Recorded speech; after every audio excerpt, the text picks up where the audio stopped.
Good evening, everyone, and welcome to the April 7, 2026 public board meeting of the Halton District School Board.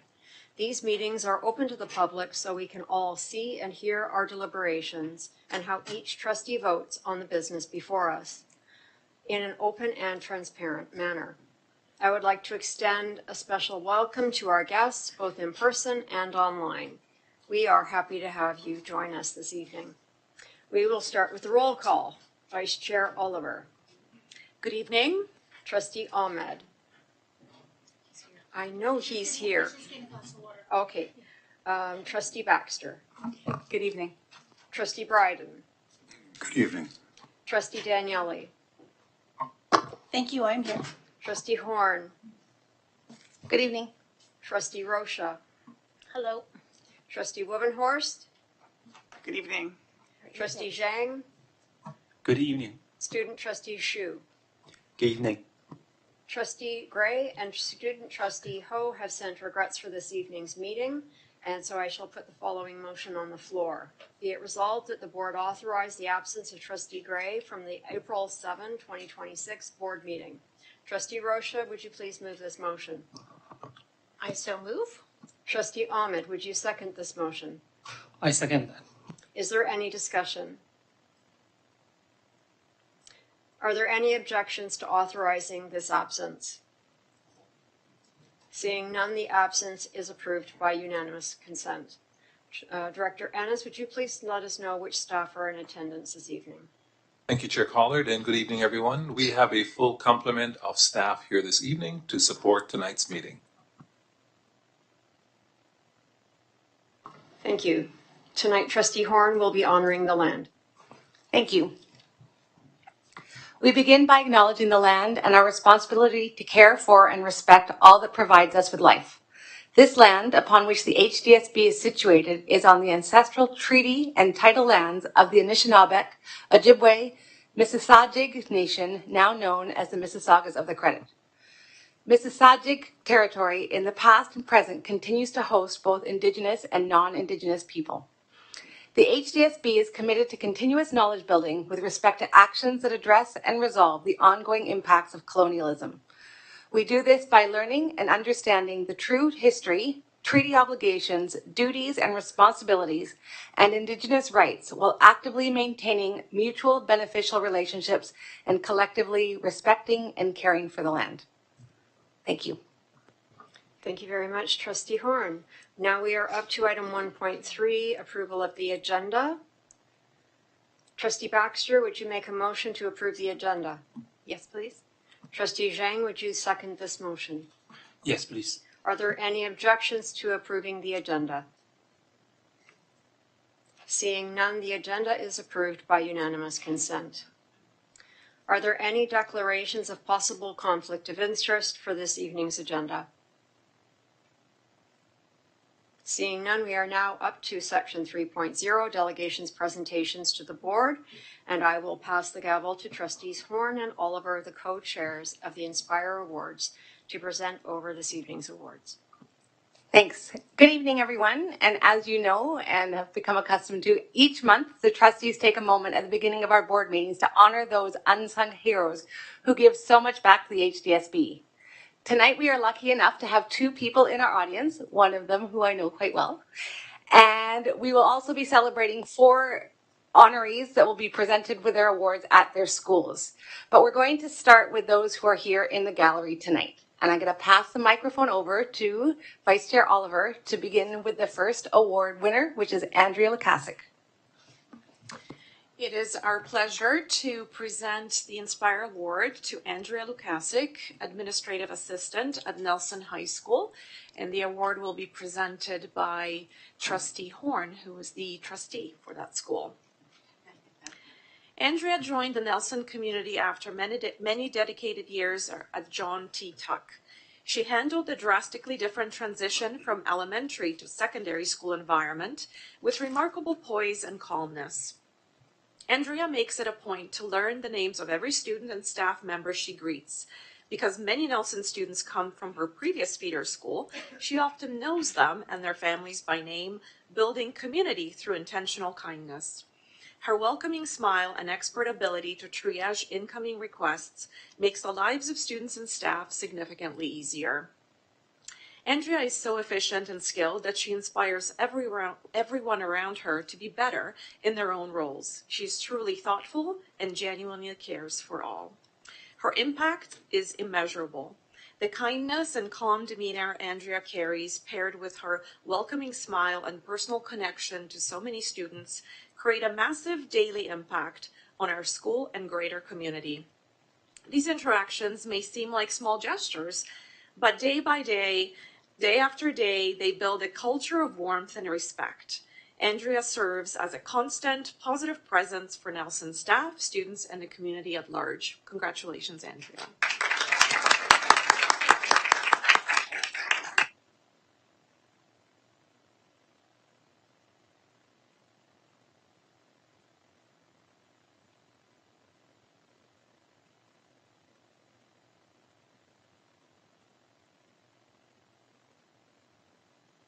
You're welcome to come on to the front, take pictures.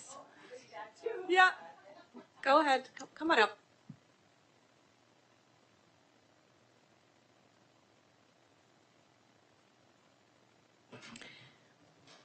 And I'll pass it on to Trustee Horn, and I'll just invite all guests in the audience to stay on for the student trustee report. That is something that you might find very interesting after the final presentation.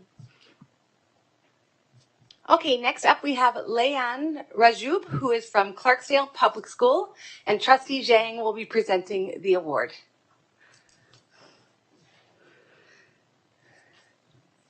Leanne, you have demonstrated exceptional kindness in your support of peers experiencing profound grief. Throughout the past year, you have consistently prioritized your friends' emotional well-being and safety. You have been able to recognize signs of distress and proactively sought help from an educator to ensure your friend received proper care.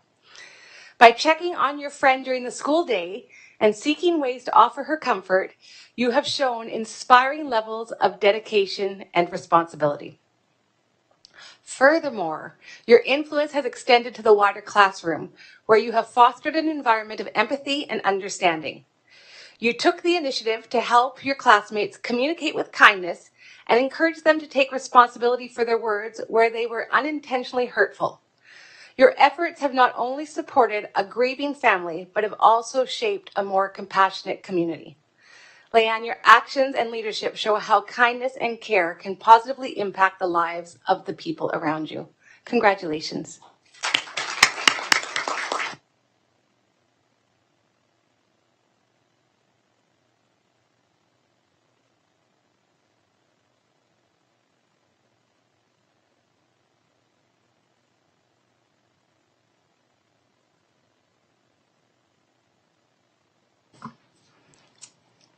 Thank you to our two Inspire Awards who came this evening. We have been able to recognize the amazing contributions that you have made to your school communities, your friends, and your schools. However, we have 4 more winners that local trustees will be lucky enough to be able to visit them in their schools to give out their awards. And there is going to be Katie Gallagher, who will be from Abbey Lane Public School, Phil Kuches from Kilbride Public School, Arden Lernberg from Tecumseh Public School, who is also a Brock alumni and a previous student of mine, and then Lauren Perkins from New Central Public School. So as always, we have a little bit of a smaller crowd tonight, but I challenge you all to try to think about who is out there that deserves an Inspire Award. Continue to shine the light on those who inspire us and make our school community a better place to be. Nominate someone today, tomorrow, or anytime you see somebody adding that little extra bit to our school day lives and society. We would love to see, hear, and experience amazing things that have been done every day in our schools that make our communities stronger. Please look to the HDSB website for the nomination form, and I encourage you to do so for next month. Thanks very much. Thank you very much. And now we move on to 3.3, the Student Trustee Report. Student Trustee Xu, please go ahead.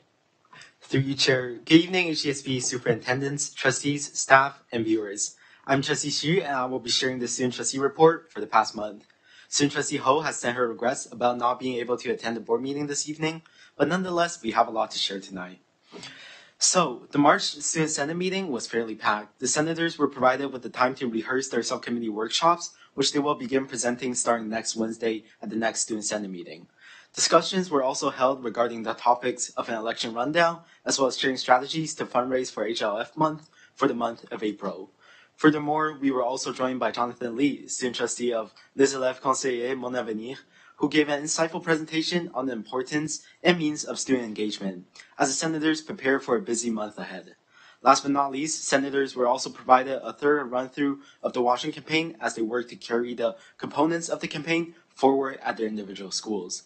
In addition, thanks to the immense support of the communications department, we're able to finalize a letter text draft and a video script for the multimedia competition component of the HDSP Washington campaign. A launch video was then filmed over the spring break on March 17th. The components were assembled together to form a comprehensive message to students regarding the competition, sent to all HDSP students on March 30th. One additional newsletter has been shared with staff by Associate Director Petco to encourage their support to the campaign as well.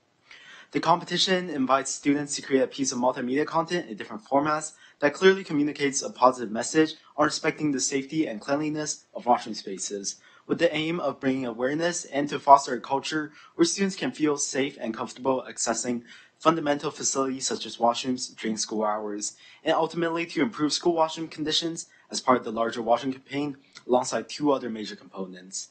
As of today, 23 submissions have been received, with senators continuing to promote this opportunity to more students. Looking ahead, Trustee Ho and I look forward to collaborating with Superintendent Fowler and staff of the Facilities and Research Department to bring the final piece of the Washington campaign, the QR codes, to life.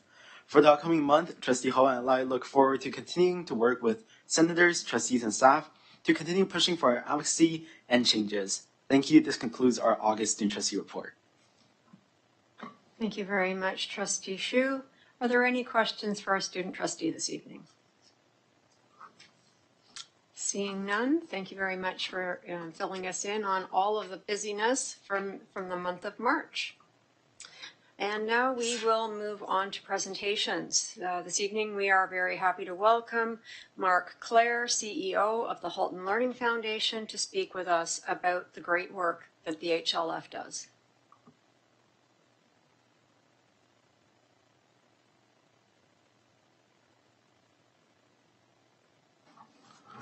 Good morning. How's that? Good morning. Oh my goodness. Oh my goodness. That's okay. Good afternoon, good evening, whatever the time is. Thank you for having me here. I know many of you in this room are very familiar with Halton Learning Foundation, and so the intent of this presentation is really to bring awareness to the folks who happen to maybe or maybe not be here in the room, but also those who are watching at home. And so I ask you your patience, as I'm probably going to repeat information that you may be aware of, but that's okay. I am going to share some information here, so bear with me.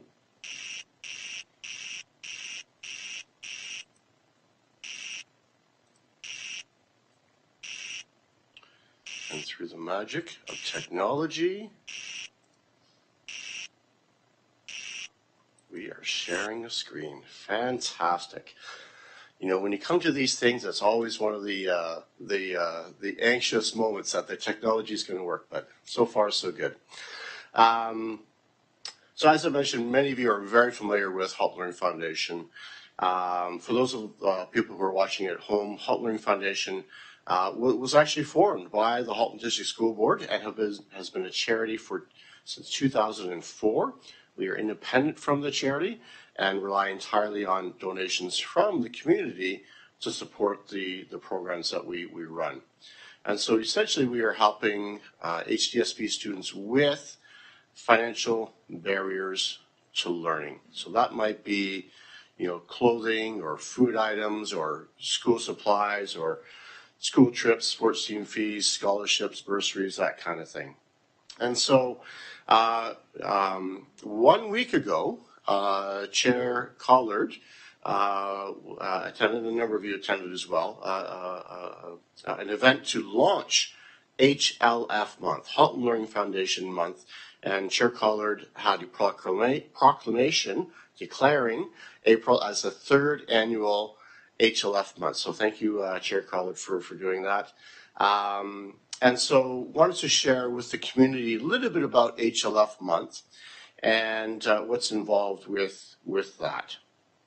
And I guess the other thing to mention is that the event last week was a launch, but also a flag raising event. So here at JW Singleton Education Center, there is the HLF month flag is flying outside as well. So thank you for that. So an important part of what we like to do when we are meeting with people in the community is to share why it matters. And so I have approached a couple of our trustees who were willing to share a little bit about their personal reflection about why it matters. And so Vice Chair Oliver has agreed to do that. So I would call upon Vice Chair Oliver to share your remarks. Thank you very much. So while we appreciate that there are many amazing community organizations that work to support persons in need, Halton Learning Foundation is quite unique in that it is a foundation of the Halton District School Board and hence entirely focused on supporting HDSB students. We've heard many examples of the range and scope of support that our students require, and we know that the need is great and continues to grow. There are many different barriers to student success and well-being, ranging from the inability to, have adequate clothing or even personal hygiene products, reaching success by being able to afford the registration fees that are required to apply to universities, or being able to participate in co-op placements, which are critical for our students in the skilled trades, for them to gain the experience and be able to pursue those careers. So the support through, being able to buy safety boots to partake in the training. So we know there are many different barriers, and our HDSB administration and staff, the teachers that work with students, are keenly aware of who those students are and what kind of needs they might have. And I know that they reach out to you, Mark, to put forward the students and their needs, and that you work very hard with your staff to be able to fulfill those needs and support students. And so for that, we are very grateful to HLF because we know many of our students benefit from your help, and the help is great. Thank you. Thank you, Vice Chair Oliver. And our second trustee who has agreed to say a few words about why it matters is Trustee Bryden. Thank you. Our educators in classrooms every day, our school volunteers who are showing up every day in the classroom, see the challenges that a number of our students face. Our families in these classrooms know the challenges their kids are going through. And that at critical times, small amounts of resources can make a big difference. As an economist, I see it in the data.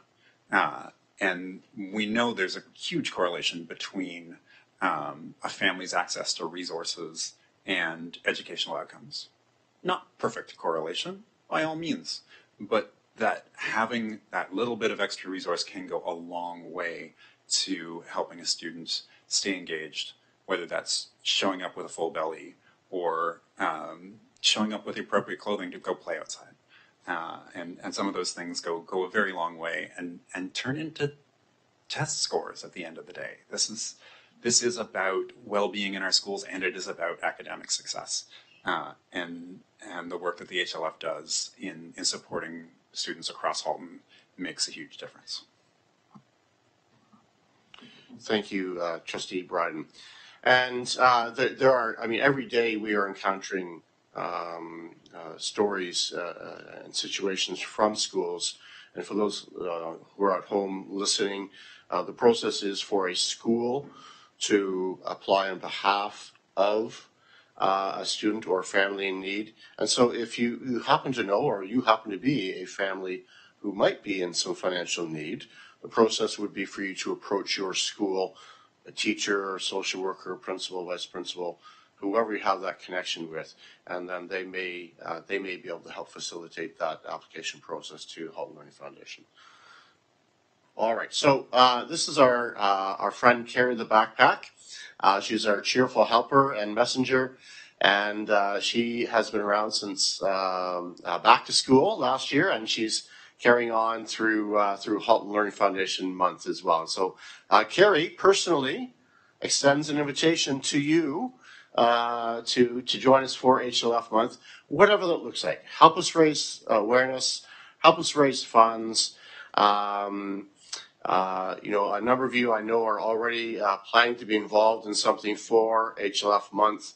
I have a short video here, and fingers crossed, technology will continue to work. Hi, I'm Fadwa, and I'm excited that HLF month is just around the corner.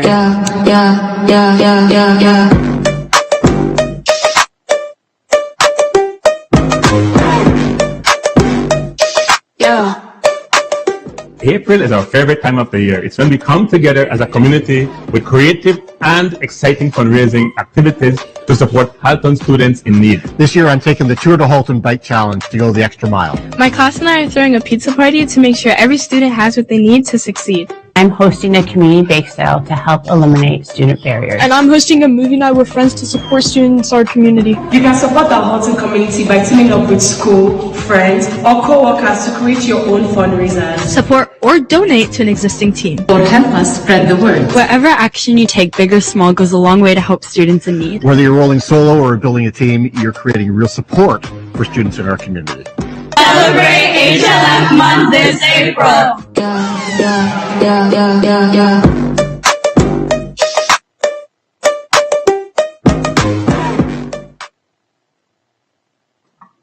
Excellent. I like the music. Yeah, that was fun.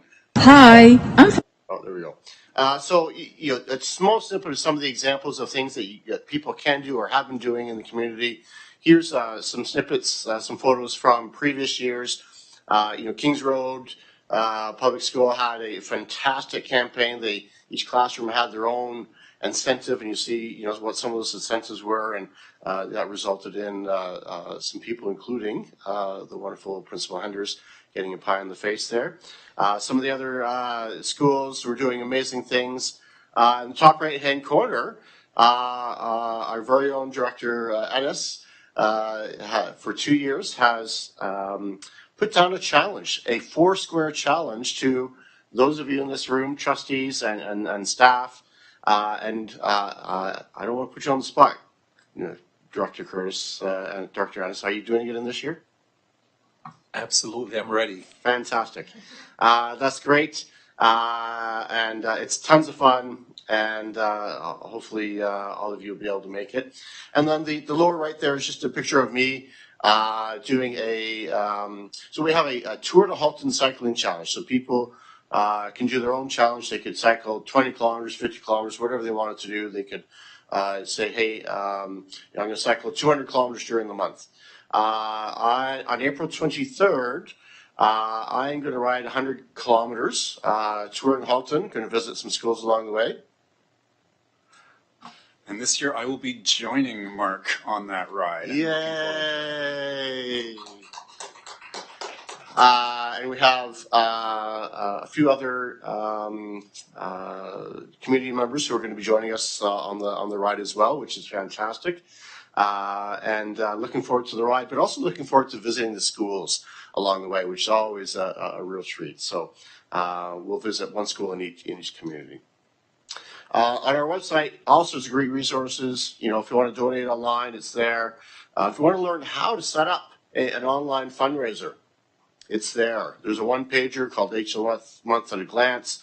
For those educators in the room, there is a teacher toolkit in there. All sorts of great examples of and ideas of what you can do for HLF month. And similarly, community folks, if you're looking for ideas, those ideas there are there as well. There's an amplification package if you want to help us spread the message and spread the word. Example of some messaging that's there. So lots of great resources there. Please visit our website, haltonlearningfoundation.ca. This is our donation page. This is where people can set up teams similar to a walkathon, runathon type thing. So you see there the Tour de Halton is there. Some of the schools have started to create some schools as well. We have 52 schools who have committed to doing something for HLF month this year. 52, that's amazing. And we have community members that are joining as well, which is fantastic. I do want to point out that Bel Air Direct is going to be matching donations up to $10,000, which is incredible. So great way to double your impact. We feel there's great alignment with kindness, connection, and community. And a lot of the schools are agreeing with that. They're doing things that are aligning with this multi-year strategic plan goal and HLF month. And so we think that, again, there's great alignment there. One of our the culminating event as part of HLF month is our Students in the Spotlight event. We had over 150 HDSP students submit auditions to participate in Students in the Spotlight. This is our third year. You'll see some of the pictures from last year's event. It was incredible, incredible talent. And this year, I think we're going to have incredible talent as well. This year as well, we're adding a different element, an extra element. We're holding an art exhibition. And so we have 20 performances. So that's individuals and groups that are going to be performing live on stage from about 7 o'clock to about 9:30. And then from 6 to 7, we have 50 students who are going to be showcasing their talents through an art exhibition. And so we would love to see you there to support these incredibly talented students. And it's going to be happening at Burlington Central High School. And again, April 29th, buy your tickets soon, folks. They are lots of ticket sales happening this weekend, over the weekend. So get your tickets soon. Please come join us. Carrie is inviting you. We're inviting you. Please help us create awareness. Help us raise some funds. If you know somebody in the community who would be interested in has a business or connected to a business, and would be interested in a sponsorship opportunity, then we have those available for a variety of different events as well. So one thing that is not related to HLF month, but is happening now, is our scholarships and bursaries. We have dozens and dozens of scholarships and bursaries valued at over $200,000 for students who are graduating grade 12, going into trades, college, university. Please spread the word. Really some incredible opportunities with that. For those of you at home, if you were looking to connect with me, either email or phone, that's my information. Our website and HLF month page is there. Any questions? Are there any questions for Mark this evening? I'm not seeing anyone chiming in. Vice Chair Oliver? Thank you, Mark. I just wanted to add also that, definitely the focus on HLF is this month, being declared HLF month. And we're hoping to take advantage of the offer by Bel Air Direct, right, to double those funds. I do want to point out that, HLF donations can happen during the course of the year. So for anybody looking to honor their teacher, say at the end of June, parents like to, provide a little gift of thank you. Parents could consider making a donation in honor of that teacher. They could also make donations throughout the year in honor of a loved one. I know HLF website provides that opportunity. So I invite trustees and our HDSB community and Halton Region community to consider all those options and to support HLF as much as they can. Thank you. Thank you. Very kind of you to mention that. And yes, we definitely accept donations all throughout the year. So thank you for that. Thank you very much, Mark. You've done an excellent job of showing us all of the good work that you're doing at HLF, and we look forward to our game of Foursquare. Yes, I am as well. And thank you again for the opportunity and for the wonderful support that HDSB has shown for HLF and HLF Month in a variety of different ways. So I appreciate that. Thank you. Thank you. And now we welcome Superintendents Connor and McIntosh to share information about building an ecosystem of care for every student. Please go ahead whenever you're ready.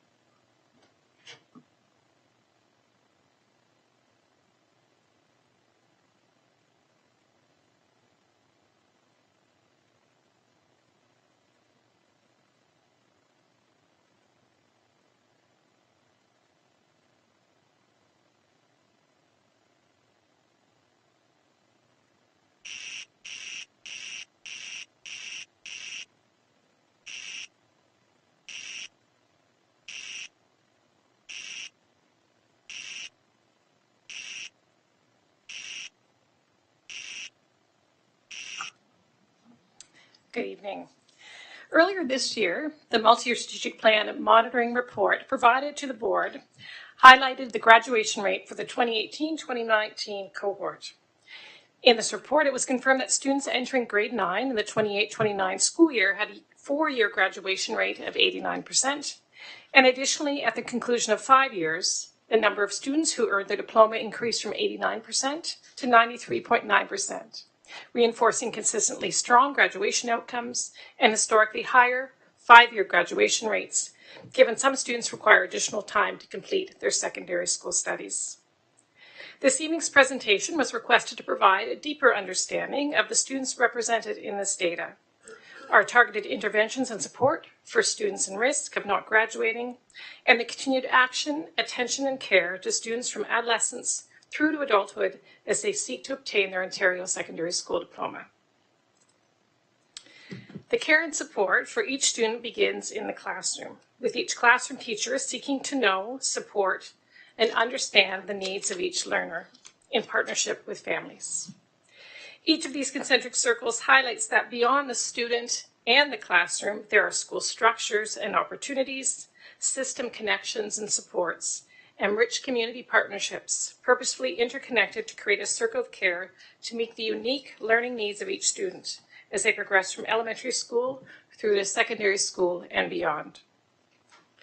Pivotal to this presentation is the acknowledgement that pathway to graduation is indeed not linear, and that for many students, both their learning journey and their life journey may look substantially different from others with different timelines, pressure points, and complexities.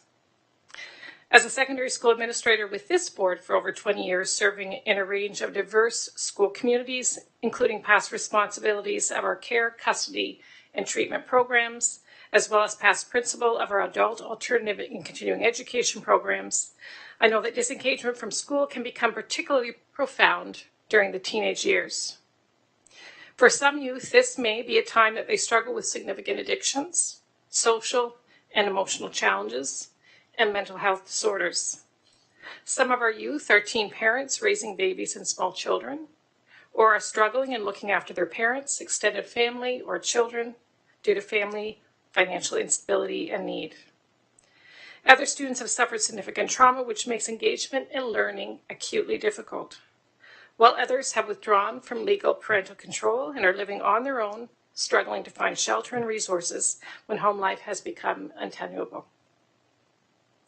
Although cohort tracking of graduation rates provides to us the opportunity to understand longitudinal school and system trends for student achievement, it tells only part of the story. And indeed, the traditional metrics for student success does not easily capture the experiences of many of our most vulnerable and most complex learners. When a student who struggles with significant mental health concerns has not been in a school building for over a year, re-engages with school, and earns 2 credits in 1 semester, it is an incredible success deserving of celebration, despite the fact that their credit accumulation has not yet been on track to graduate. In my early days as vice principal, I worked with a youth struggling with profound drug addictions who left school at 16 years of age prior to graduation, and that's certainly not captured in our graduation data.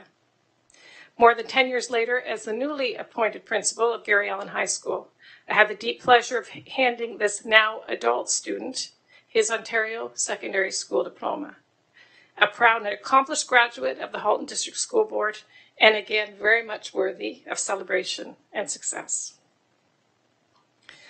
Early leavers are students who leave school before earning their diploma, and although students are legally permitted to leave school at the age of 18, we continually track and actively seek out the re-engagement of students for several years after leaving high school. Even beyond the age of 21, our adult education program at Gary Allen Learning Centre actively promotes and welcomes adult learners in our community to upgrade their skills and to complete their Ontario Secondary School Diploma in their adult years. Each year graduating approximately 200 students at all ages and all life stages.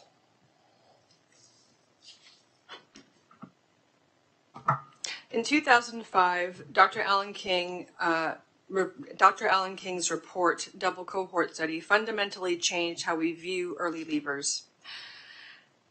It moved us away from problematizing the student, seeing student withdrawal as an individual failure, and towards seeing it as a systemic challenge that we had the power to close.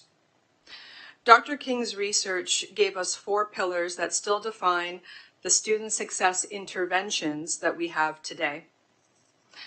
Number 1, remediation cannot wait. It must begin early in the first semester of grade 9 to prevent the credit gap from widening. Number 2, it brought us the introduction of credit recovery, which allows students to meet expectations without repeating an entire course. Third, courses must be more closely tailored to a student's actual abilities and career goals, not just a one-size-fits-all academic track. And lastly, most importantly, Dr. King asserted that every student deserves access to a curriculum that prepares them for their specific future. At the school level, a multidisciplinary team works collaboratively to provide wraparound and integrated support for students. This begins in the classroom with a teacher or teachers as the primary point of daily contact, then extends into a specialized network where guidance and student success teams map out pathways. Social workers and/or mental health nurses engage essential emotional anchors. Our youth settlement specialists and/or cultural brokers bridge gaps for our newcomers, as well as our graduation coaches for Black and 2S LGBTQIA+ students, who provide the identity-affirming advocacy necessary to dismantle systemic barriers. Our care is further operationalized proactively through regular data-informed actions.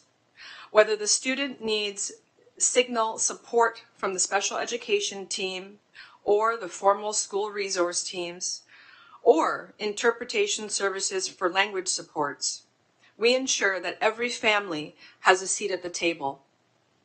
Additionally, we utilize progress monitoring at the 5th and the 15th week each semester to catch needs early and proactively.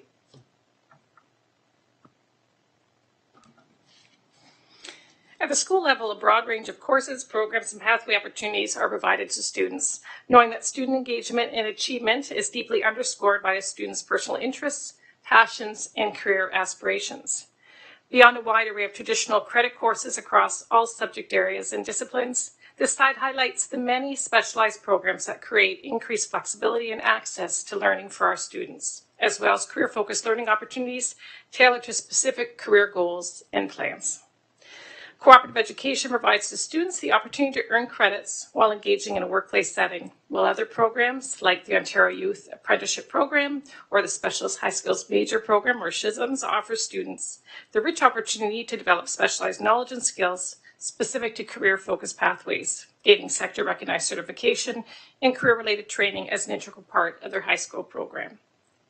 Both the dual credit and the School Within a College program, or SWAC, allow students the ability to complete Reach Ahead credits while also completing their secondary school program, with SWAC being particularly meaningful to students in their final stages of diploma completion, disengaged from school, and keen to transition to a more adult setting of a college campus while completing both their high school credits and college courses.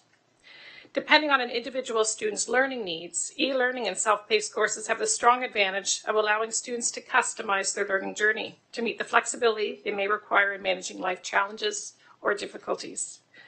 For students for whom a daily schedule of class attendance is simply not possible, students who are care providers, juggle evening and night work, or experience persistent mental health or personal crisis, the ability to build a learning plan that is adaptive to the complexities of life is significant. Credit recovery is a formal structure that allows students who have failed a course to be granted the credit with a customized plan for course completion. And Gary Allen Learning Centers create flexibility and accessible credit opportunities through both night school and summer school, as well as alternative program opportunities like STEP, TREX, and Online Plus. When prolonged or habitual absences continue to exist despite intentional school intervention, a system-level attendance counselor provides additional accountability and support, working with families and students of mandatory school age. Mandated by the Education Act, attendance counselors continue to deepen the system response to student absenteeism through home visits, intervention, and referral to community services. In addition, a re-engagement counselor provides support for students disengaged from school with the direct responsibility for tracking and actively re-engaging our early leavers, as well as is responsible for overseeing the Supervised Alternative Learning Program, or SAL. The SAL program mandated by the ministry is designed to address students who are 14 to 17 years of age and are unable to attend school full-time despite multiple interventions at the classroom and school levels. This alternative learning plan maintains a connection to the school community, may involve counseling, volunteer, and full-time or part-time employment, and enrollment in 1 or 2 credit courses throughout the duration of the program. MPLAR, or Mature Student Prior Learning Assessment and Recognition, is also a very, very powerful tool that is available to students 18 years of age or older, in which students who are significantly credit deficit, having perhaps 3, 4, or 5 credits at 18 or 19 years of age, can be granted up to 16 junior level credits through a written assessment, or may be granted additional senior level credits through the recognition of life actions and experiences. MPLAR is profoundly impactful as a program which allows some adult learners to realistically complete graduation requirements in months as opposed to years, circumventing the substantive barriers of time, of energy, and of resources which exist for many of our adult learners. Inherent to this work is the support and integration of deep community partnerships to address the barriers to education experienced by our in-risk students and families. Partnerships with such agencies as Public Health, the ROC, and the Mental Health and Attendance Review Committee, or MHARC, as well as our Education and Community Partnership programs, provide students and families access to critical mental health care and wellness supports. The Halton Multicultural Council offers to our newcomer families valuable community resources, guidance, and direction, while agencies like Community Living and Bridging the Gap help youth with housing and the necessary resources to support independent living. Lighthouse assists youth and families who experience trauma or loss, while Stride and Adapt are 2 key agencies who assist youth and their families for whom the battle of addiction is an acute reality. Partnerships with each of these organizations recognizes the complex needs of our in-risk youth, and although central to our work is student learning and achievement, removing the barriers to learning for significantly in-risk students often requires the support, expertise, and involvement of outside agencies and organizations.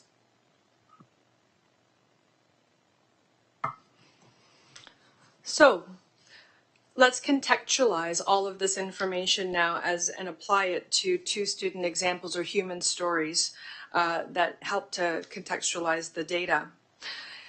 Here we're going to talk about 2 16-year-old scholars currently at a crossroads. The first that you see on the screen describes a student that required interventions that were implemented based on intersecting mental health needs and attendance. The interventions included meeting the student where they were at, in the community as opposed to in the school, deep listening, and then customization of a plan towards academic success and outcomes and re-engagement. The second example, again, we have a student here with intersecting needs based on experiences of trauma that have impacted attendance at school. Again, the interventions here included multiple avenues, guidance, advocacy, and customization of a plan that was based on the needs of the student. Here in both cases, success was not just about the credit. It's about the work of many hands in ensuring that students know that their future is brilliant and is still within reach.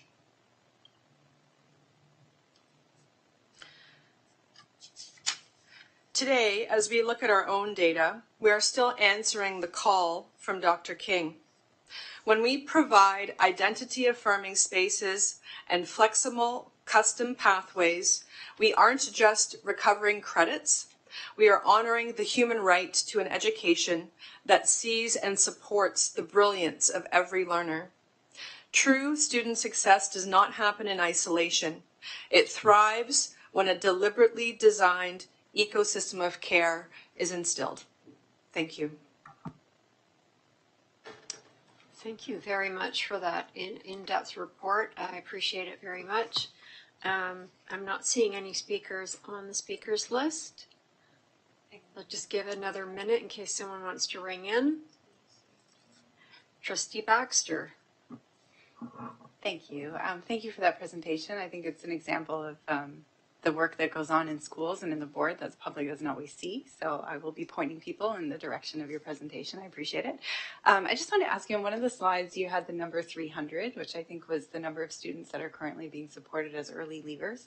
Are we at the point in 2026 where that group of 300 doesn't include students who we lost during the school closures due to COVID, or is there still some portion of those students in there? And then sort of connected to that, is 300, I know it's hard to predict, but is that on average the number of students that would be supported who are in that circumstance?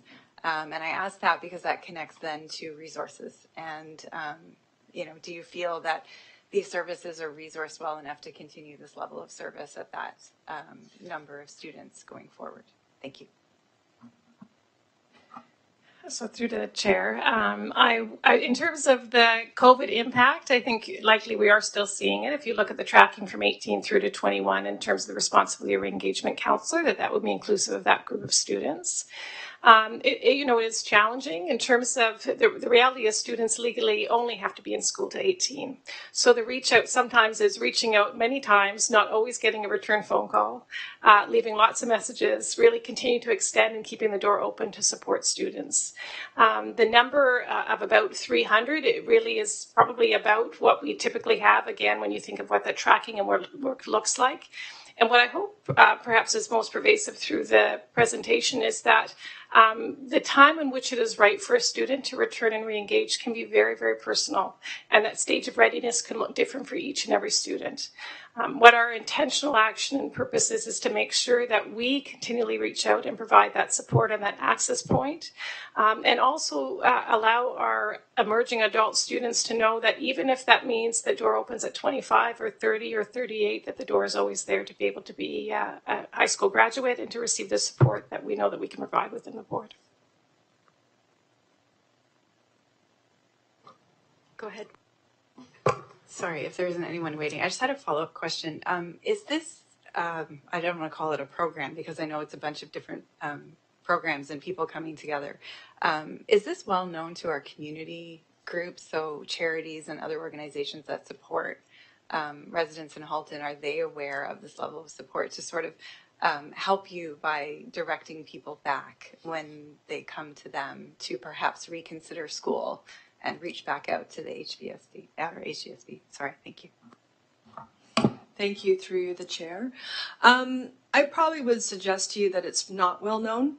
Oftentimes, because of the nature of the complexity of the student experiences that are behind the numbers, we really try to maintain a level of discreteness, I guess, if you will.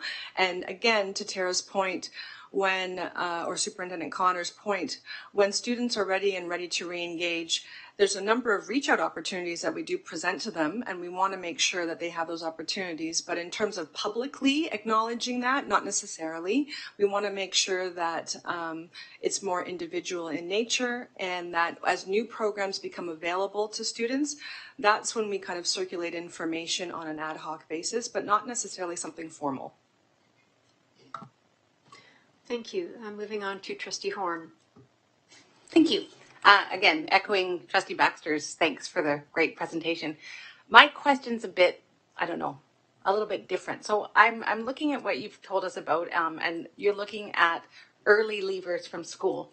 I look at the idea that you talk about courses should be more closely tailored for students' abilities and career goals. So I think about, and this might be a question actually for Superintendent Reddick. So I look at this in relation to our students in the Community Pathways programs who graduate or leave school with little to no credits. Could there be an opportunity in when we look at these ideas in focusing on our school leavers to support our students in the Community Pathways programs to gain high school credits, maybe towards a high school diploma? Thank you for the question. I think it really depends on each individual student and their pathway within the Community Pathway program. Some of our students are doing some credit-bearing courses. Some are doing integration for non-credit-bearing reasons. Some are getting co-op experiences in the community that's going to lead to gainful employment. So the school really works with each student in CPP and their families to understand what their individual pathway is, to ensure that they're accessing everything within the program and also beyond the program. Thank you. Thank you. Moving on now to Trustee Bryden. Thank you. This work is near and dear to my heart. My mother served as a specialized social worker in alternative high school in Toronto before that position was eliminated under the previous Toronto supervisor. And then ran a GAD course after that for school leavers.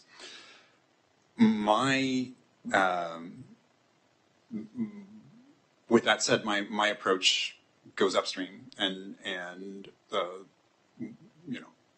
with my background in economics, I know that there's been some work done in British Columbia to look at some of the data there and saying, with high confidence, we can identify about 25% of those who don't graduate high school by grade 4.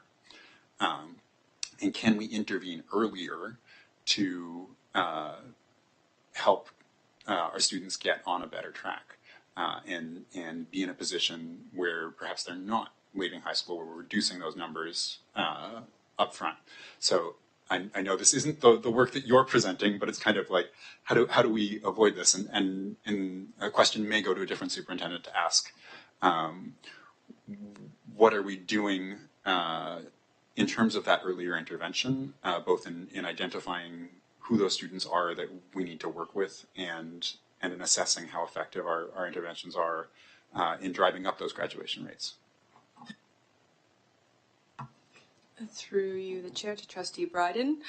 I think that we weren't prepared to speak to some of that today in this presentation, but that's something that I think that we could happily bring back to another presentation to review what those early interventions look like that are in place to mitigate some of what we see downstream in secondary.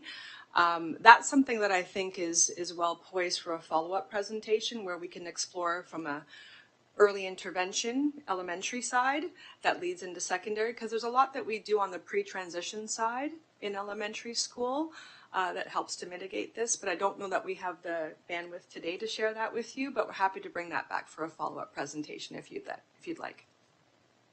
Thank you very much. Moving on to Vice Chair Oliver. Hang on.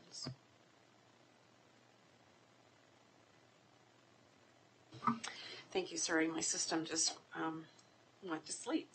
I wanted to reflect. Thank you to my trustee colleagues for your questions.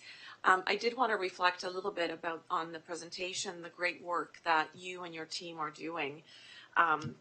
Clearly, your team is full of very dedicated and talented staff who are able to identify students who are struggling in the mainstream school system for a number of reasons, and are able to support them through a variety of means and ways. As a trustee rep on the supervised alternative learning, I had the firsthand experience in seeing staff at work in considering each student very carefully and taking into account all the challenges and opportunities that the student is surrounded with, and helping to shape a pathway that's filled with HDSB and community supports that would best address that student's needs and support their academic success and well-being. So I personally feel very confident that HDSB lives its multi-year strategic plan commitments and has a robust system in place to be able to support our students in need, and every student. Thank you very much. Thank you, and that concludes our speakers list. I would like to echo all of the praise for the report. It's very, very comprehensive, and I enjoyed hearing about all the wonderful things that we're doing. Thank you.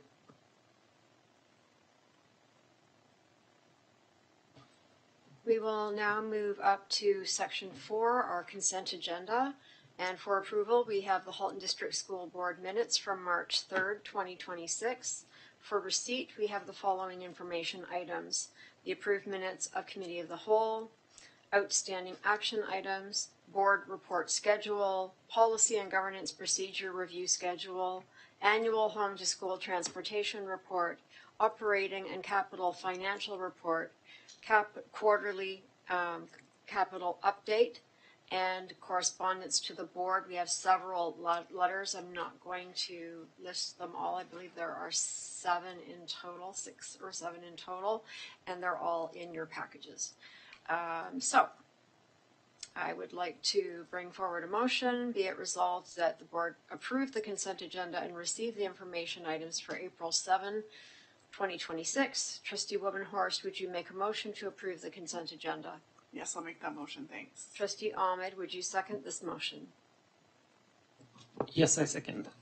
Are there any items that need to be pulled for discussion? Go ahead. Sorry, I wasn't sure where to raise my hand in the list. Could we pull 4.2.2, the board report schedule, please? Yes. Are there any other items? Trustee Rocha? Yes, items 4.2.4, the annual transportation report, and 4.2.5, the annual home to school transportation review. All right then. Let's start with the one from Trustee Baxter. If you could let us know your question. Yeah, thank you. Through the chair. Just a quick question about the suspension expulsion report. So I don't know if this is to Director Ennis or Superintendent Fowler. The report was to be delivered this evening, and we're getting it in June. So I was just wondering if you could speak to the delay on that, please. Thank you, Trustee Baxter. Through the chair, yes, we are waiting on some additional data that has to do with our student census, and it's being updated, and then we're bringing a fulsome report in June. So that's the reason for the delay. And Trustee Rocha? Yes, thank you. Through you, Chair. So in reference to the first report, so I'm going to talk to both because they kind of, my questions tie in together. So the 2024-2025 annual transportation report, I had asked Superintendent Nagoy about funding. You know, how much we receive for funding, how much does transportation cost? So it looks like we're running at a deficit. We spend more money than we actually can get funded for. So that led me to look at the report, which is, I think, our page 72, when it talks about remaining transportation policy exemptions. So we continue to pay for transportation, although it doesn't meet our criteria, but we've made an exception for whatever reason. And going through the report, I noticed that I guess we're providing a lot more transportation than we need to because there are no crossing guards. My question to the table around us, and probably Superintendent Nagoy, is seeing as how there are no crossing guards at a myriad of locations throughout Halton, is there anything the board is doing or can do to work with the respective towns to remedy the no crossing guards? Like, can more be hired? Can more volunteer? So at the end of the day, what can we do to have more crossing guards so that we can reduce our transportation costs?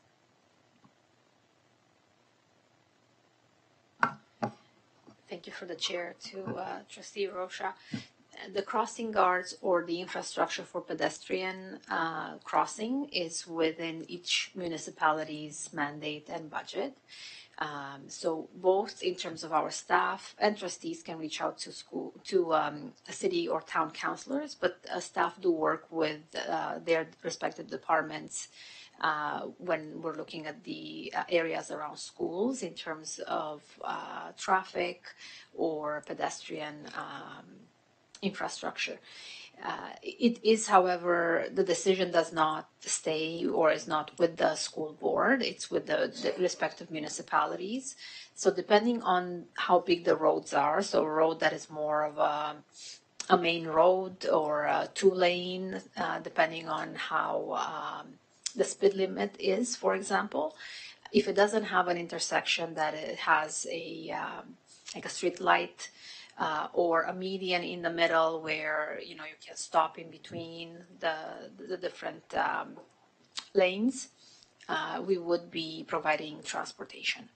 So that's the parameters for us providing student transportation. So it depends on a few items. The crossing guards have been eliminated slowly from some of the intersections, and they were replaced with more of the pedestrian infrastructure.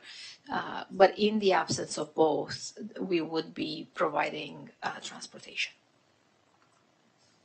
So to answer your question in terms of what can be done, we continue the discussions with the various municipalities at the staffing level, and trustees can certainly also reach out to your counterparts on the city or town council. Thank you. And you had another question? Trustee Rocha, did you have another question? No. Okay, thank you very much. And so that brings us back to the motion. Let me get that up again. Are there any objections to approving the items in the consent agenda? Seeing none, the consent agenda is approved by unanimous consent. We are now up to section 5, items for ratification action.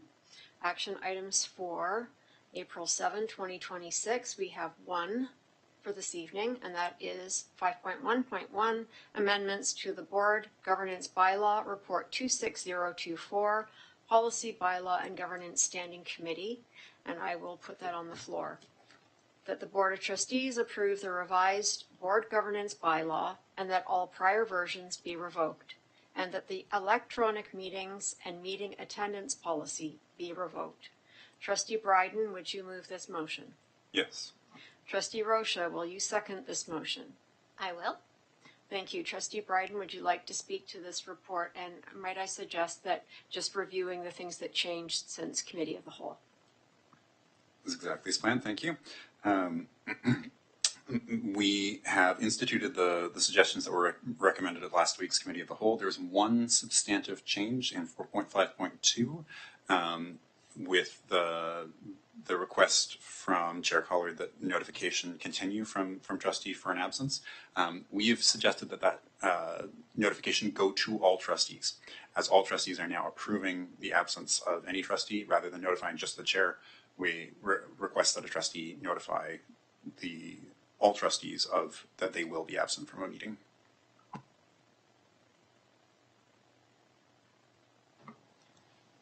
Okay, so I'm going to look and see if there's anybody on the speakers list. And I see Trustee Daniele. Thank you. And I just scrolled down to see the part you found and that I lost where I was. I apologize for that. Okay.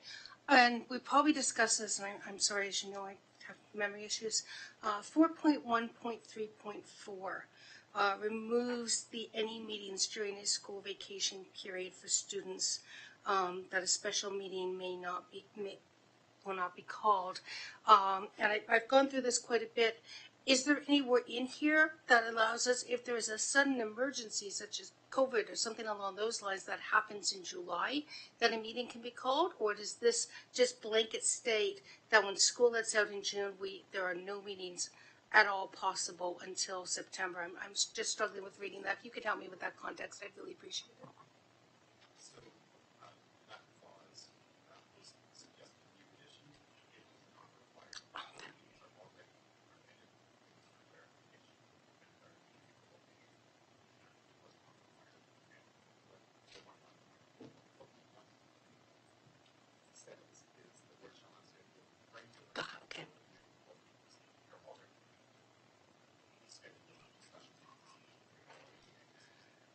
I thought that was the conversation, but I wasn't entirely sure and wanted to make sure I had that clarification of context before I voted. Thank you.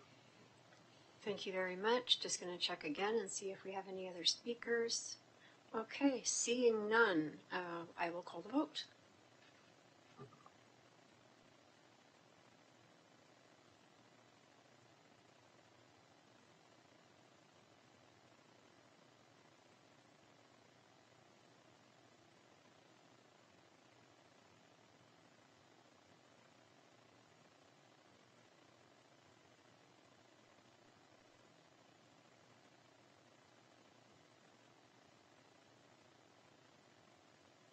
Thank you. That did pass unanimously. And so now we will move on to 5.2 for future action, the Oakville Northeast No. 1 Secondary School Boundary Review. And I will invite General Manager Thibault to come to the presentation desk, and please proceed when you're ready.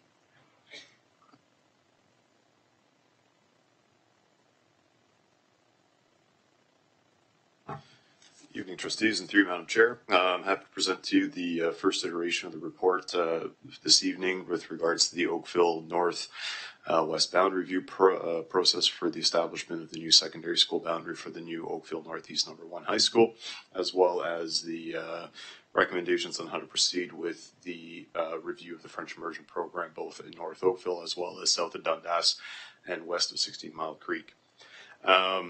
We initiated this process back in January. We had a total of 3 meetings with our parent representatives and 1 public information sessions. We reviewed approximately 3 options in total and have come up with the option 3 that's presented here to you this evening. And we've also come up with a recommended solution for how to proceed with the French immersion program south of Dundas, namely how it's currently being distributed between Garth Webb and TA Blakelock. So in summary here, we present to you the recommendation. We'll be coming back to you in May for final approvals. As of yet, we haven't received any delegations, but we may receive some between now and then. The website's been fully updated.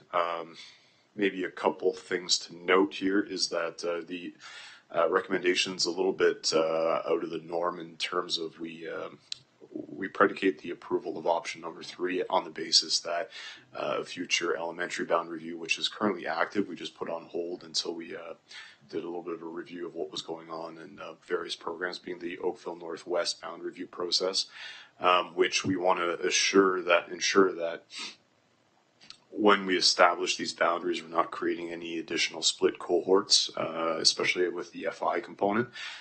So at present, you'll note in the report that north of Dundas, Udinawi is currently being redirected from White Oak Secondary School to Garth Webb, so it aligns with its Forest Trail counterparts. And as a means to distribute the north, we're looking to maintain the current catchment area that's Dr. David R. Williams, to continue going to White Oak Secondary School. But at present, those students are being redirected at Forest Trail, which creates the split cohort. As part of the Oakville Northwest bound review that we want to undertake, we want to divide a little bit of the growth that we're directing towards Forest Trail due to the fact that there is a huge surge in numbers that is happening at present. So we're looking to separate those two and send one feeder school and maintain it at Forest Trail, which is Udinawi, and Dr. David R. Explore with the community in redirecting it towards Sunningdale. So we're splitting the growth of the north between 2 single-track FI schools, one going to White Oak Secondary School, and one to Garth Webb. Sorry. Moreover, with regards to Table Lake Lock, initially we did look to consolidating it entirely with Garth Webb, but with the change in protocols at the board in terms of allowing FI students to also partake in the iSTEM program concurrently, we did see a little bit of an uptake in numbers, so we'll monitor it for an additional year before we undertake it and do some minor realignments just to try to reduce again the split cohorts between the Forest Trail, which currently a portion of Forest Trail students south of Dundas and north of Oak Middle go to Garth Webb and Forest Trail while still in the same boundary. So we've cleaned that up in what we're recommending as part of for approval in May. Other than that, the extent of the details on what zones are moving where during what part in terms of the program is all explained in Appendix D1 and D2. And with that, I'm happy to take any questions with regards to this matter. Thank you. Thank you much, General Manager Thibault. Now, there were 5 trustees on this committee, and I would like to give them the opportunity, especially the ones from Oakville, to speak to this if they have anything to say.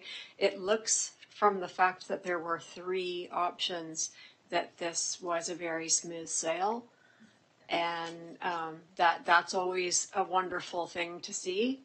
But if anyone had any comments, particularly Trustee Wovenhorst, since this is your school, if you had anything you wanted to say.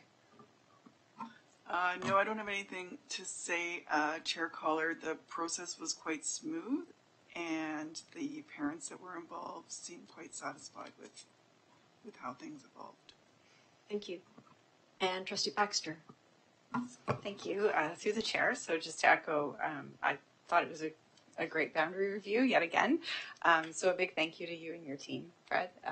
I think that makes all the difference for being so open to feedback on the communications around Blake Lock specifically. So that's kind of where I'm coming from, being the trustee for that area and for Pine Grove, the feeder school. The clear answers that you provided to questions, the Q&A on the website was excellent. So yeah, very, very good job, and thank you for doing that.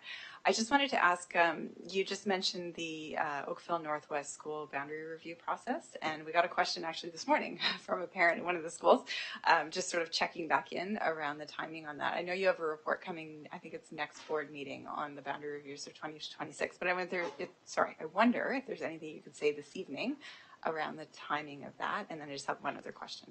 That's done. Through Madam Chair, to Trustee Baxter, the intent is to kick it back off in June. We're just having to reassess in terms of the strategy that we want to undertake in terms of balancing the programs that are part of the bound review process as well as the programs that fall outside of the scope of the bound review process and seeing how those align. And how we maneuver those two pieces together in terms of trying to resolve some of the strategies we're looking to implement. with that one particular parent in question, trying to see how we can uplift that particular school's enrollment over the short and medium term. What I will say when we come back to the May board meeting is to expand the scope of that review to include Dr. David R. Williams and Sunningdale as part of it, and looking at a wider FI strategy in how we're delivering the program at the elementary panel and better align it. And part of that might incorporate what's happening at that particular school community you're referring to. So I'm hoping to have a better direction come June, now that we've established secondary school boundaries and more questions answered on the programs outside of the boundary review process that are coming to a close. And you said you had a follow-up? Go ahead. Thank you so much. I appreciate that. And then just regarding French immersion at TA Blakelock. So I think, and correct me if I'm wrong, but between the initial review of the data and the recommendation coming out, there was a bit of a change in, I guess, policy that students could or can now choose to be in the FI program as well as the iSTEM program, which increased the number of students who are selecting FI and therefore the viability of the program. Is that sort of what's happened this year? And if that's, so you can correct me if I'm wrong on that, but if it's around data and the number of students, right, to have the best and most viable program, the board was prioritizing having a program with the right number of students to make that the best program for the students. So as you mentioned, there was a lot of feedback from families and community around potentially moving the program out of Blakelock. So I think the question that families have now is, what will be the process to monitor enrollment and to communicate to families what the board's seeing in terms of uptake, specifically at the Pine Grove level with the families who are feeding into Blakelock? Because I think now that it's sort of on the radar that this program was potentially needing to be consolidated or moved, it's now top of mind for a lot of families at the school. So just in terms of process, what will you be looking at, when, and what kind of communication can families expect?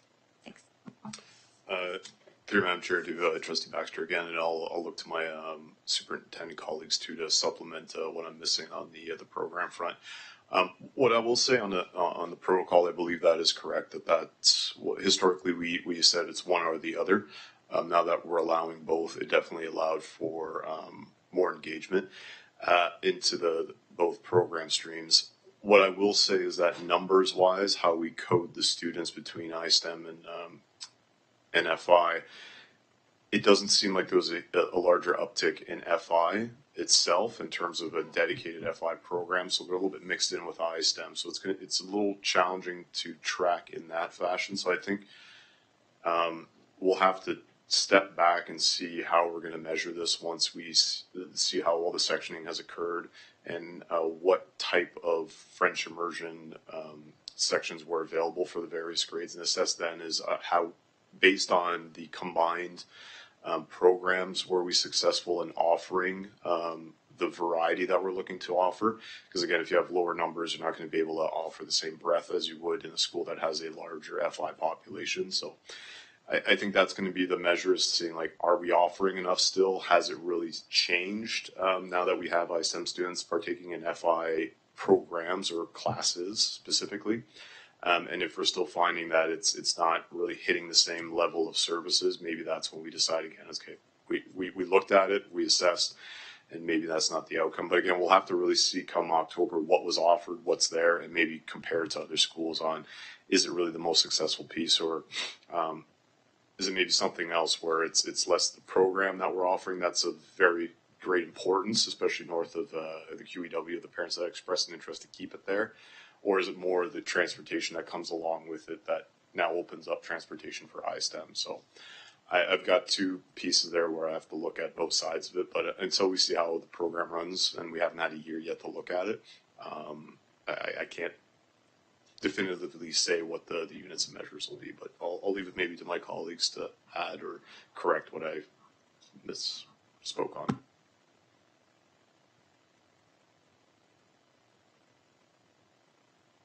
I'm going to ask Superintendent Connor just to add a few thoughts. Through the chair as well. So just in speaking to that, what we have really endeavored to do is to try to create flexibility and a range of options at many schools to increase and support enrollment. It's not appealing to many families to pick one or the other, and so each school has really looked at how they might integrate and navigate being able to offer a robust range of programs that can meet a really wide range of needs for students. I would also say at Blakelock, they've also greatly enhanced their advanced placement program. So I would suggest that probably we're really at kind of a baseline stage of looking at data in terms of what, Fred's point, really what it will look like as we move forward in the year and years ahead.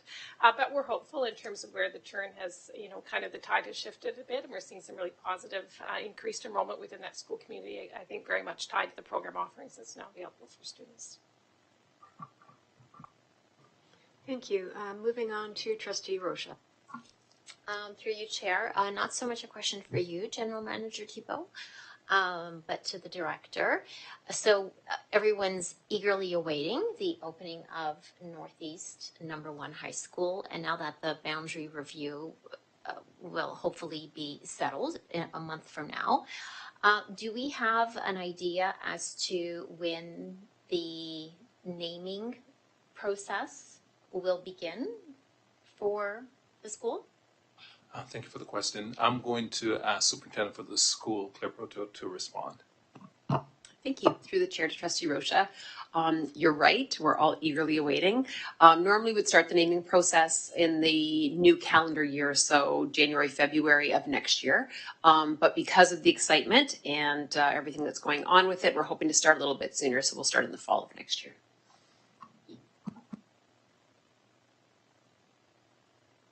And seeing no further questions, I'd like to thank you very much for such a successful boundary review process, and I look forward to voting on this next month.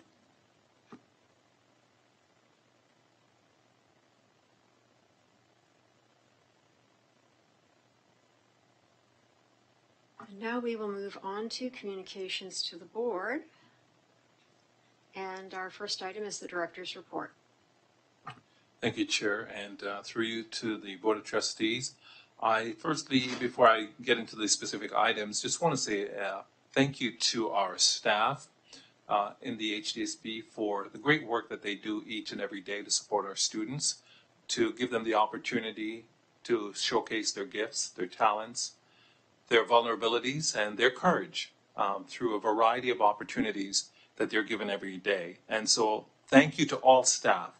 At whatever level you serve, know that we appreciate you and we see your contribution in creating the conditions for our students to shine. And to that end, we had on March 25th and 26th, the Sports Festival in partnership with Special Olympics Ontario, hosted a sports festival at the Milton Velodrome for hundreds of our HDSB elementary and special education needs students. And so we are always grateful to the Special Olympics Ontario for always providing this opportunity for our students with special education needs to shine. And it's a great opportunity for them to just enjoy, have fun, and learn and grow together. And so I'm wondering if everybody in this room have had an opportunity to see them or to attend this Special Olympics Ontario event, because it is indeed a wonderful, wonderful event. And so I would encourage you that perhaps for the next event that you put it on your calendar. I know Superintendent Ruddock and all her team and everyone else are so grateful to see the support each and every year. Do you want to add anything, Superintendent Ruddock? Well, and if you're doing a plug for the next event, it is on June 12th, the Special Athletics Track Meet, our outdoor event. So also one not to miss. Absolutely. That is a special event. Thank you so much for that, Superintendent Ruddock.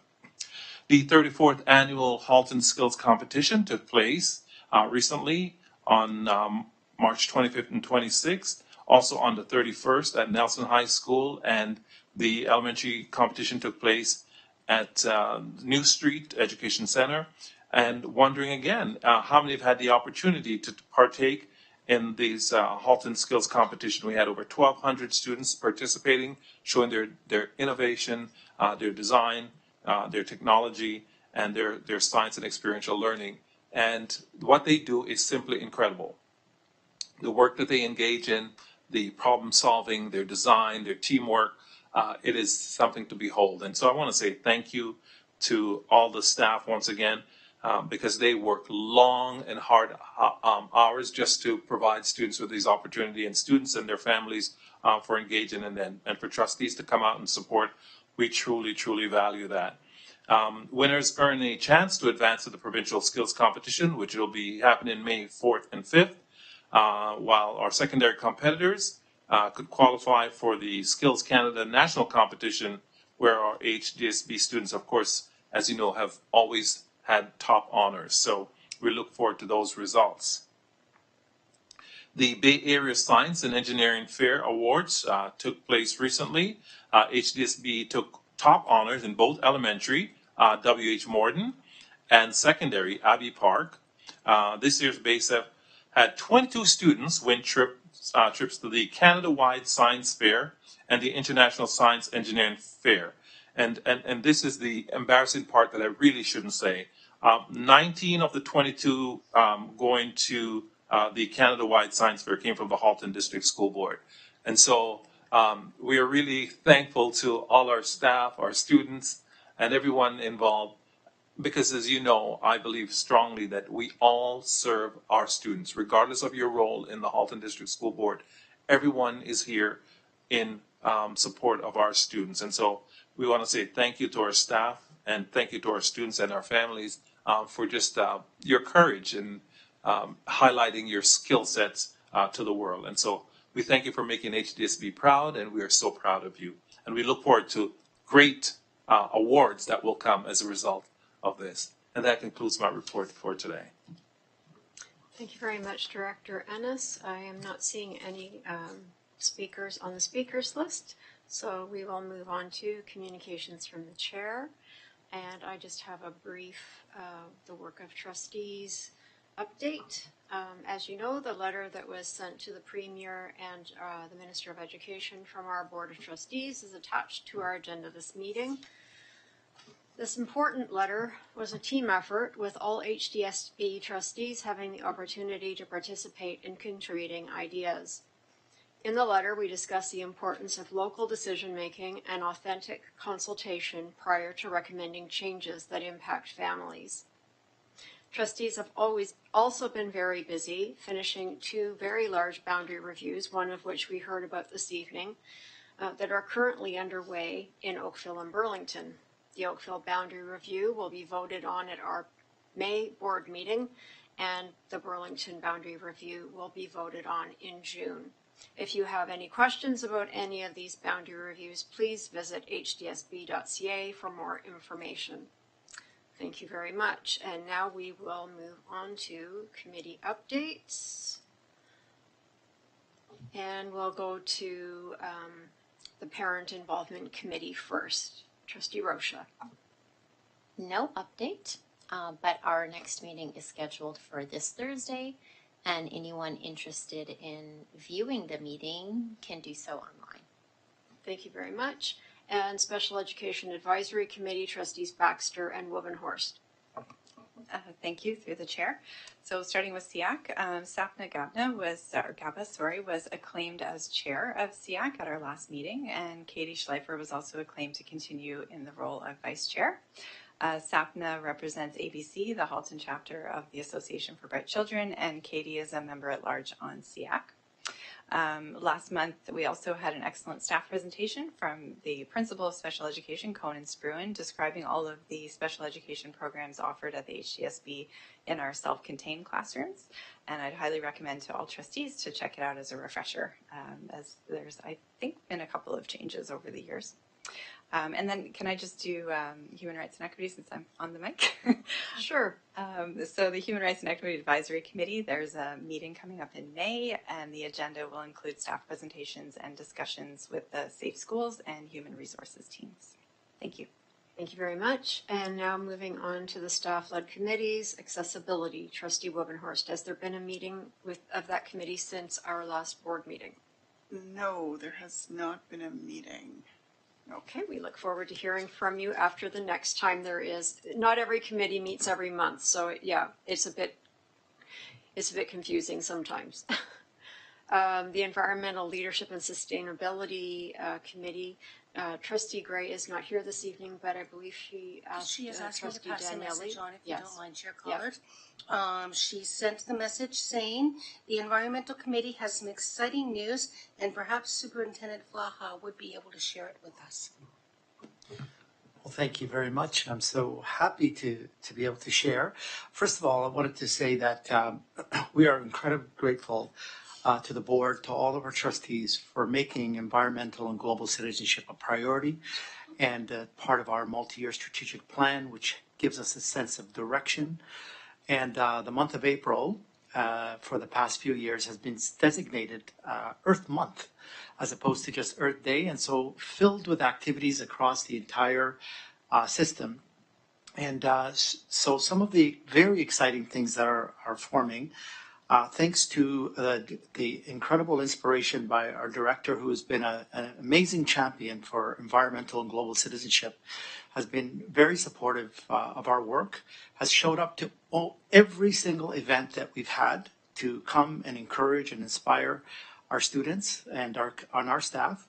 And I want to thank my superintendent colleagues here for doing something very special. For the second year in a row, they have given us the month of April is our Family of Schools Days usually. And that's where principals from across our entire system come and learn together about various topics. And so the team, so grateful to them that they gave us this full day of learning. So we've transformed that into a conference for environmental and global citizenship.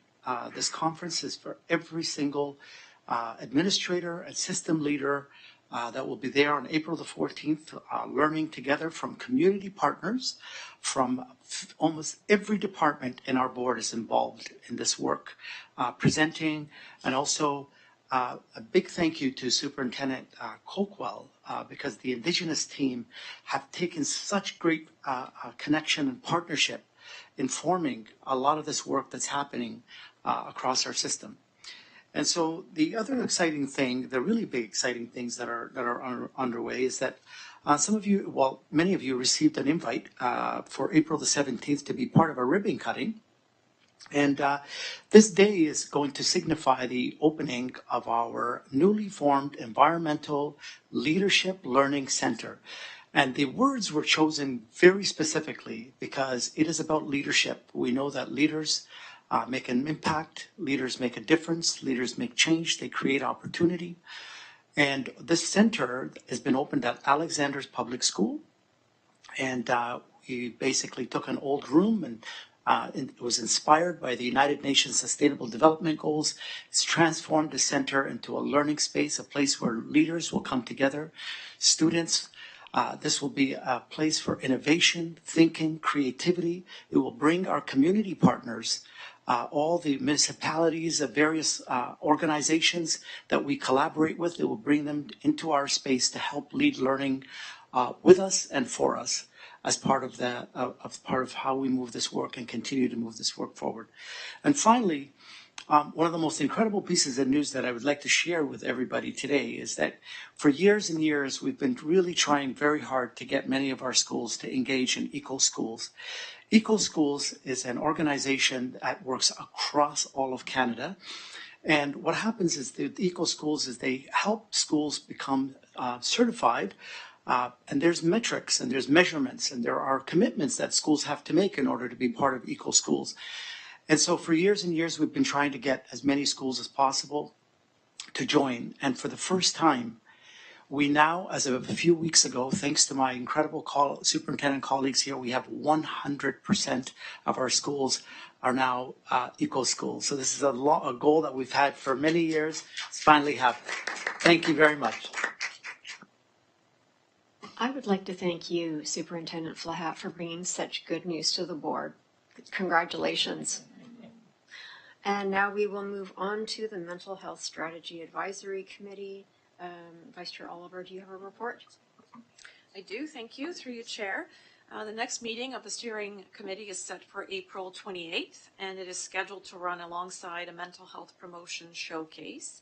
I will share the learnings at the May board meeting. I would also like to remind our families about an email they would have received end of March regarding an upcoming mental health and well-being information session hosted by the HDSB in partnership with Halton Region Public Health, Halton Regional Police Services, and the Halton Catholic District School Board for parents and guardians on growing up online, what parents and guardians need to know about screen time, mental health, and safety. This session will be held in person on Tuesday, April 14, from 6:30 to 7:30 p.m. at the Halton Regional Center, located at 1151 Bronte Road in Oakville. And we hope that all parents and guardians will be able to attend as possible. This is a very important topic. Thank you. Thank you for those updates. And we now move on to the OPSPA update, and I will bring it back over to Trustee Daniele. Thank you very much.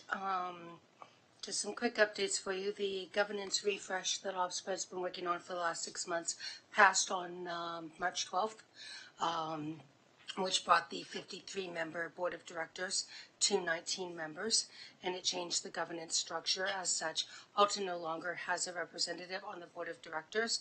Rather, Halton will be asked to provide a voting delegate for the Regional Council as well as for the AGM. So that will be coming to the next meeting.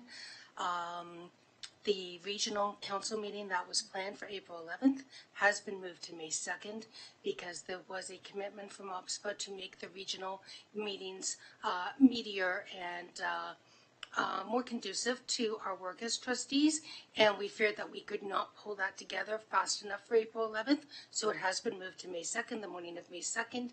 It will be at the West Niagara Secondary School. That's the brand new school that the Niagara District School Board has built, secondary school, and I believe it is in Grimsby or Stony Creek, and it will also be a hybrid meeting. And registration is open for the Public Labor Relations Symposium, as well as the annual general meeting, as well as nominations for positions on the Board of Directors have all open and are available on the OPSPA website.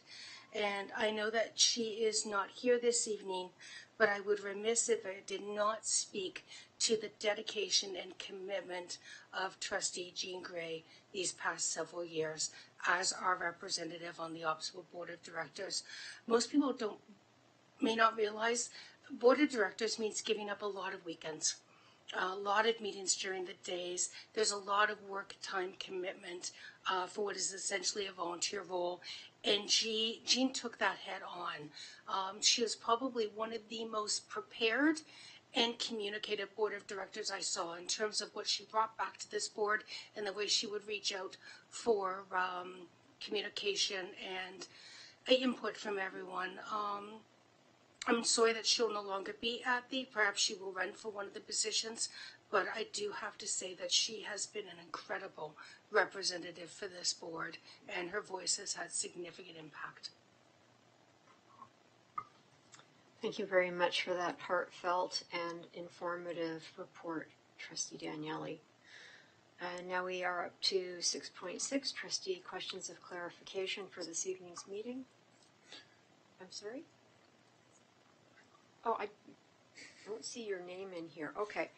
Trustee Bryden. Thank you. So I heard that at the next meeting we will be voting on a delegate to Regional Council, but that Regional Council is meeting before our next meeting.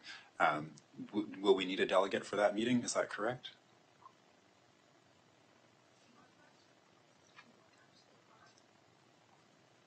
So perhaps Trustee Gray's position could be extended for 1 month. I don't know.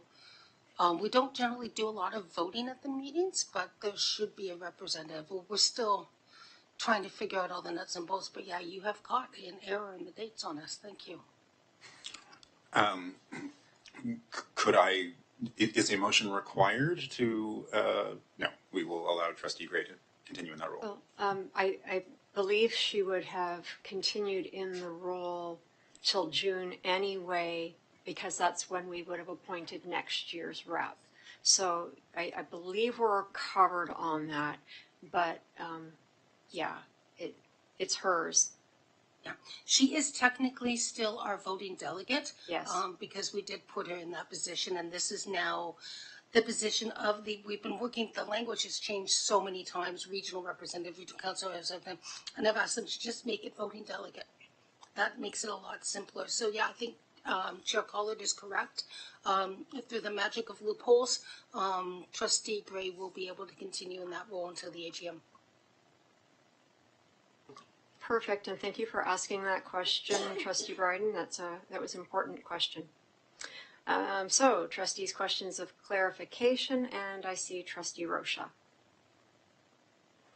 Thank you, through you, Chair. I wanted to preface my question by stating that the numbers I'm about to share are for Halton and not for the Halton District School Board. So on March 19th, the media reported that over 8,600 Halton students faced possible suspension over missing vaccine records. And then fast forward to March 31st, and nearly 1,200 elementary school students were suspended from Halton schools due to missing or incomplete vaccination records. I don't know the numbers for secondary school students. So these unnecessary suspensions are an annual problem that create much undue stress for families, time spent away from classrooms for our students, and needless additional work hours for staff. So my question is, what's the HDSB doing to prevent this from happening in the future? If I could just start, and then I'll ask Superintendent Fowler. The classification of the suspensions as unnecessary, I think, needs to be reconsidered in light of the fact that these are public health, establishments and practices that need to be adhered to by all families, and so the board is really in a difficult position to change that. But I will ask Superintendent Fowler perhaps to expand on that for me. Absolutely, you're absolutely right, Director Ennis. So through you, Chair, to Trustee Rocha, it is the Immunization of School Pupils Act that does give public health the authority to direct school boards to enforce suspension. So just to confirm that we are not in a position to not enforce. So we must go ahead with that. So a couple of things just to respond, and thank you again for the question. We work really hard with public health, and I also want to say that our principals, vice principals, volunteers, youth settlement workers, office staff work very, very hard to bring these numbers down. And you're right, Trustee Rocha has mentioned that there were 1,200 students in the Halton region, so that's across all 4 school boards, that were receiving suspensions as of the 31st of March. But that's down from 19,000 students that were initially issued letters by public health and told. So I do think that as much as it is still a large number of students, it was significantly brought down, and that's due to the very diligent work of our administrators and our public health partners, numerous communications that went out, and we just we really, really worked hard to get that down. So I also want to confirm this is not just HDSB. This happens at every board across the province. And I also wanted to address the fact that I think that we're still playing a bit of catch up. So our numbers are a little bit larger due to the fact that during COVID, there were immunizations were not as readily available, like through schools where a number of these things would have been caught. And so this is our second year of implementation at the elementary level. So I would anticipate that next year's numbers to start will be much lower. And then, just in terms of the incredible work, I just want to take an opportunity to say thank you. Coming from 19,000 down to 1,200 is a significant number, and it represents a whole lot of work, personalized phone calls, personalized emails. And you're right, it does put a burden on our administrators, but they're happy to do that work. And I can tell you that even as of day 2, that number was cut in half, and then by day 3, it was cut in half even more. So the majority of families do receive the support that they need through the through the assistance, either through public health or through their schools, in order to bring the numbers down. So we're going to continue to work on that. We're going to continue to refine our process. Every year I engage in a debrief process with public health. So all of the feedback that I've received from both my administrators, also from parents and guardians that I've had the pleasure of speaking with, and from any of you, I'll be gladly sharing that with them so that we can refine and move forward for next year. Thank you so much for that report, Superintendent Fowler. And we will move on to Trustee Bryden. Thank you. I will briefly add to that. There's a provincial challenge here in that Ontario does not have a vaccine database registry. There is privacy legislation that says your family doctor cannot share information about your vaccinations with public health. And so we have this labor-intensive process that parents are responsible for reporting their own immunizations to public health. And that is not the ideal system. And if there's a place for advocacy, it is probably at the provincial level to ask for the investment required to make this a much simpler process, so that we don't start with 19,000 on our list.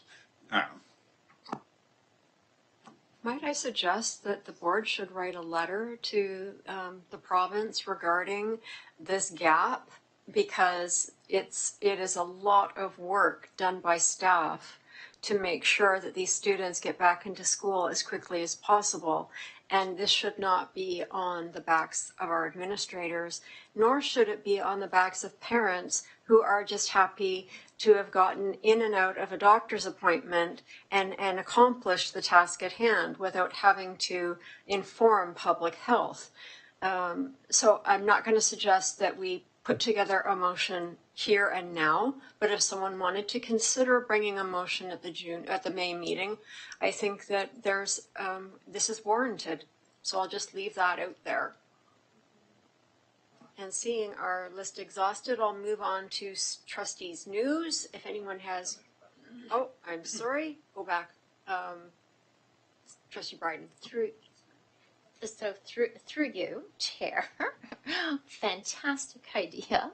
So if everyone's amenable, I would like to make that motion now, because it's something that's top of mind and it's something that the community is experiencing. And if we can get to work on something sooner rather than later, I would like to move the motion to have the chair write a letter to the Ministry of to be determined health, I'm trying to wordsmith as I speak, but to write a letter to investigate and improve the process. I'm happy to entertain such a motion. It does require us to suspend the rules. So before... Point of personal privilege. Sure. I do not have a pecuniary interest in this matter, but I have my spouse is directly implicated in what's being discussed, so I would excuse myself from any further discussion of board action. Okay, we will call you back into the room then. Thank you for declaring that. So, is there a seconder for this motion? Trustee Horn. Now we need a motion to suspend the rules, and I saw two hands over here, so Trustee Daniele and Vice Chair Oliver. And I'm just going to do a show of hands because we are all in the room. Show of hands, who's in favor of suspending the rules? Okay, that's unanimous. Thank you. Now we'll go back to the main motion. Do you need help crafting it? Or do you trust that we understand exactly what is being requested here and that Carolina will capture from what you said? Carolina, do you have confidence that you can capture from what was said? Yeah, I have confidence in what everyone's interpretation of my request based on what I shared with Superintendent Fowler said and the information that Trustee Bryden shared, and we can always rewatch the video if need be. So I leave it in your capable hands to execute the motion as intended. Thank you. Thank you very much. And so now by show of hands, all those in favor? Any opposed? Thank you. That motion carries. Would somebody please go get Robbie? That was the fastest we've ever done business. Thank you very much. And now we move on to trustee. Oh, how did Robbie put himself back on the speakers list? I'm joking. I'm joking. Okay, so you've been assigned a lot of work since you left the room. We will now move on to trustee news. If anyone has any occasions to celebrate at any of their schools, please let us know now.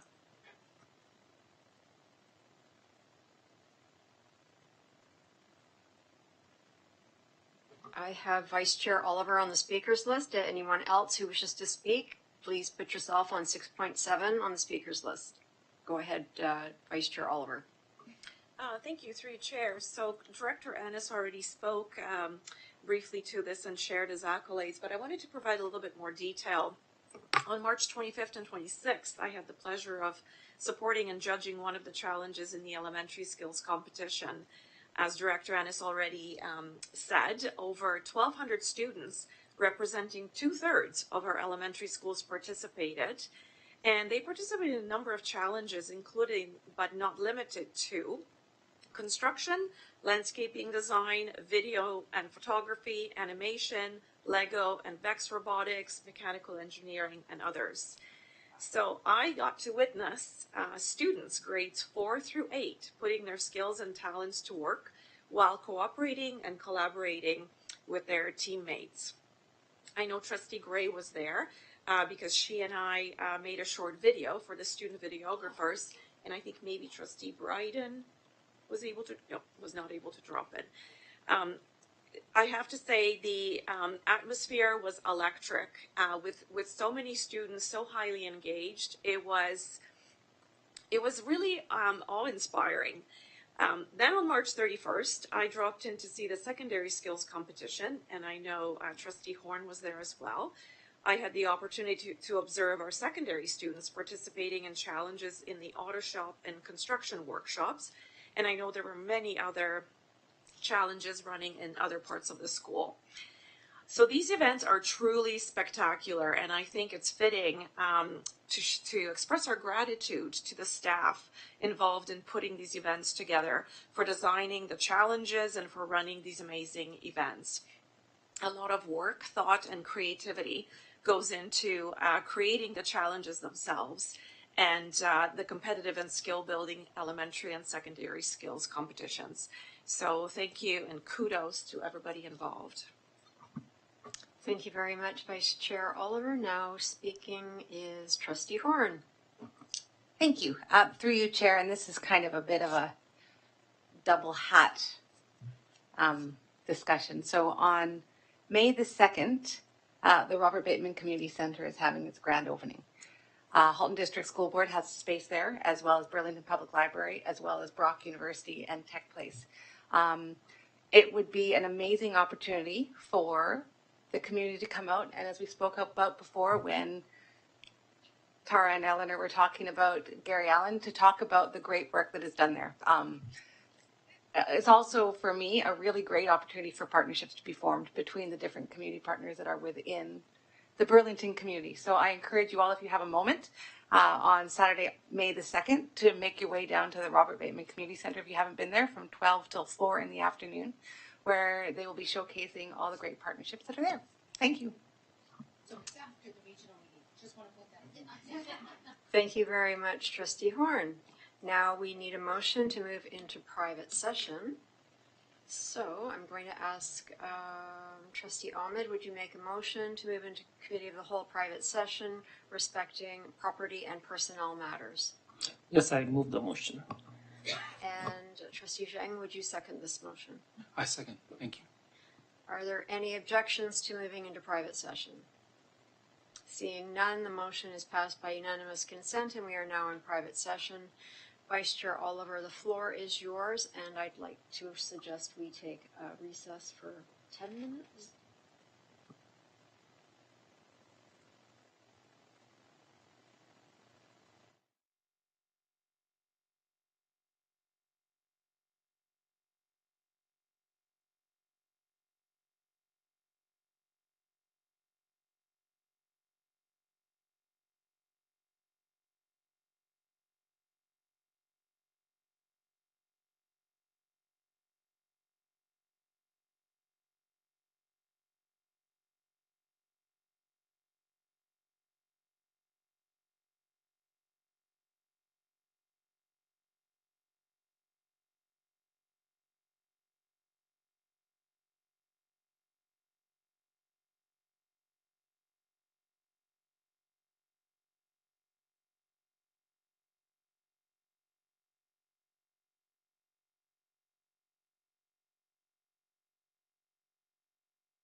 Thank you. We are now back in public session, and we have one item left on the agenda. The approval of business transacted in committee of the whole private session. Vice Chair Oliver, would you please let us know the motion? We have one item, and I'll put the motion to you. Be it resolved that the Halton District School Board approve the resolution from the Halton District School Board Committee of the Whole Private Session, April 7, 2026, respecting property matters, report 26023, private session agenda item 4.1, and I so move. Trustee Ahmed, would you second this motion? I second that. Is there any debate? Seeing none, this item is passed unanimously.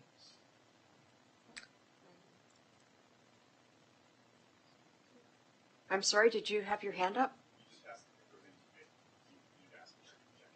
Oh, okay. Were there any objections? Seeing none, this motion is approved by unanimous consent. Remember, I don't have my laptop because the battery ran out. Okay, I'm winging it here. We have reached section 9, adjournment, and as our agenda is exhausted, I call this meeting adjourned.